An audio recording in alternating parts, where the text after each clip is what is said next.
If the ads you're running for your St. Louis service-based business aren't getting you the results you're hoping for, stick around because in the next few minutes, I'm going to show you the biggest unlock I've found to get results after spending about $20,000 in paid ads for my own service-based business. And by the way, I make marketing content for St. Louis service-based businesses so you can start predictably bringing in revenue. And if any of this content is beneficial to you, give me a follow or share it with someone who might benefit.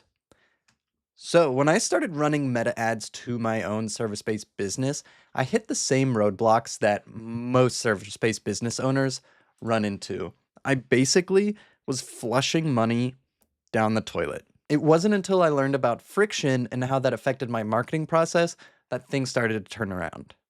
I knew what I needed was to get on more sales calls, but I really couldn't figure out why. So I deconstructed my own marketing process into 5 parts. It really is simple. Person sees ad, person clicks learn more, person fills out a form, person books a call, and then person qualifies for the second call. I was stuck at person fills out the form right here. Plenty of people saw the ad, plenty of people clicked learn more, but very few were filling out the form necessary to book a call. And what I found was that there was too much friction on this step, specifically on that form. And I define friction, for lack of better terms, as hoops that people have to jump through. In the example of the form no one was filling out, there was too much friction. There were way too many questions that people felt was too many hoops to jump through, so they bailed totally out of the process. Friction, by the way, isn't always bad. When people jump through these hoops, they're showing more intent to your service. Now, there will be less of them, but they will be more qualified typically.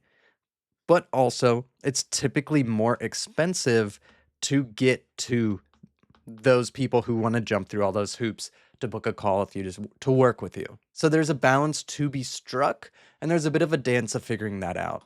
In the case of my form, I said I would take all of the friction away. No more questions besides name, email, phone number. And the cost per lead was incredibly cheap, but the people really weren't qualified at all because anybody could fill it out.